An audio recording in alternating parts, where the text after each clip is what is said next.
Okay, let's start with some questions regarding the COVID-19 pandemic and its impact on the communications and marketing industries right now.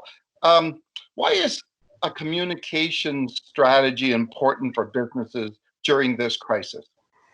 I always like to say, in the absence of good information and good communication, people always fill in the blanks. And right now, in a time of crisis like we are seeing right now, that happens more than ever. So if employees aren't being communicated to, if stakeholders such as clients and suppliers aren't being communicated to in a thoughtful way, they're going to come up to their own conclusions and make their own assumptions. And I think now more than ever, businesses need to be really focusing on, number one, who their stakeholders are and what they need to communicate to each stakeholder group in a way to make sure that those stakeholders know what's going on, to make sure that they understand the direction and what's happening within the company and how that's being impacted by the COVID crisis.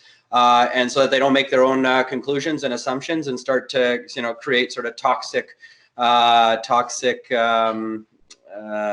rumors about sort of what may or may not be going on in a company. So the other thing that's really important right now for companies is to really become human and to humanize their companies. We're going through a crisis that's unlike no other, and we're all humans dealing with real human emotions and real human issues. And so I think the more that companies can communicate at a time like this, the more they can just become human in the eyes of their customers, their stakeholders, and that helps them if they need to make important changes, pivots, layoffs, things like that in the future.